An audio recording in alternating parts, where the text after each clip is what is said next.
As the second wave continues its trail of destruction, the Government of India has decided to open up the third phase of vaccination from the 1st of May. Anyone above the age of 18 will be eligible for vaccines in India. But with shortage of vaccines being reported across the country until very recently, are we ready to open up vaccines to everyone? I'm Suraksha, and in this week's Coping with Coronavirus, we will look at the third phase of vaccination in the country.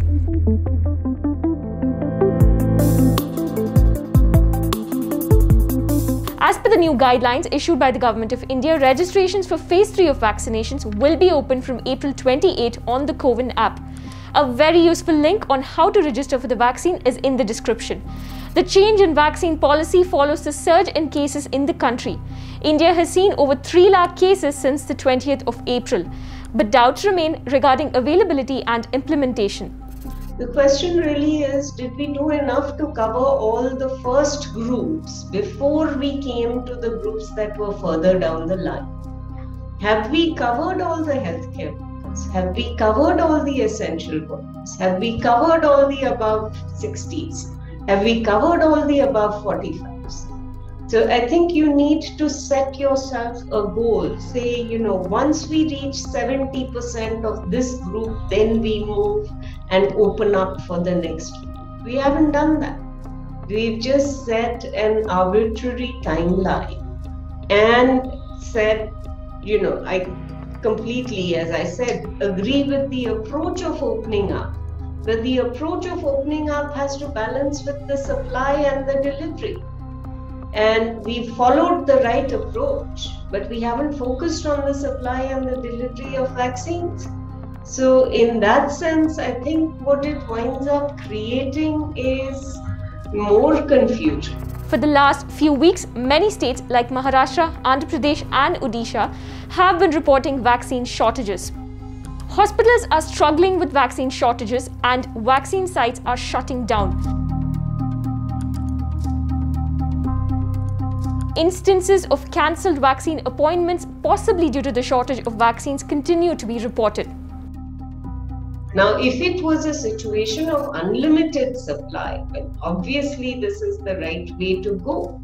And I'm not even getting right now into the questions of payment and what this means. But just as a strategy, yes, it is the right strategy. Is the implementation right? That's a whole different question. And I don't think we've done enough with the implementation to be ready for what is being proposed from May 1st. One of the significant differences from the earlier rounds of vaccination is in the procurement of vaccines. Till date, all 100% vaccines used to be procured by the central government and then distributed to the states. This is now going to change. 50% of the monthly production by companies like Serum Institute and Bharat Biotech will be procured by the centre and then distributed for free through government vaccination centres. The remaining 50% will have to be purchased by the state governments and private centres in the open market for the third phase of the vaccination. Currently, the Serum Institute is producing approximately 70 million doses per month. It needs to increase this significantly if India has to vaccinate 500 to 600 million people who will begin registering from April 28. The procurement prices also differ. In the initial orders, the central government had procured Covishield at a rate significantly lower than that of the price fixed for the state and private players. Ironically, the indigenous vaccine Covaxin will cost more than Covishield in the open market. But if you're a health worker, frontline worker or above 45 years of age, you can still get your vaccine for free from the government centres like before. However, if you're between the age of 18 and 45, then too bad. Some states might offer a free vaccine and others may not. You will have to depend on the states and the private facilities who may also charge extra handling charges. Despite a tough year and almost empty treasury, many states have announced that they will be vaccinating its adult population for free. Karnataka too joined the list on 26th of April following a cabinet meeting. The differential pricing of vaccines for the centre and the state is expected to create more problems. The decision was taken unilaterally without consulting the states. Added to this, data gaps have made it difficult to respond to the challenges posed by the second wave.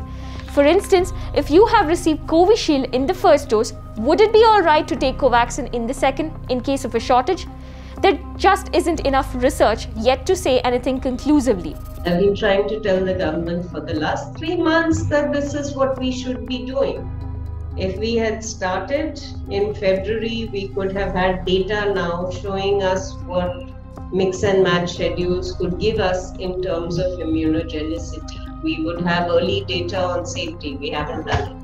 I think our lack of understanding of what is going on is driven by a lack of epidemiological data, a lack of clinical data, a lack of virological data. Not all hope is lost as more vaccines are making their way to India. Russia's Sputnik V is set to arrive by late May.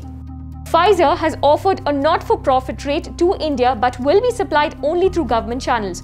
Earlier this month, the government has assured that internationally developed vaccines will be approved under a fast-track mechanism subject to post-approval trials. Meanwhile, the US has finally lifted the restrictions to export vaccine raw materials to India following international pressure. Many countries like the Saudi Arabia, UK, Germany are sending aid in India's fight against COVID. With so much goodwill, let's hope we will come out of this tunnel with our spirits intact. That's all from us this week. We will see you next week with a new Coping with Coronavirus episode. Until then, stay safe and get vaccinated.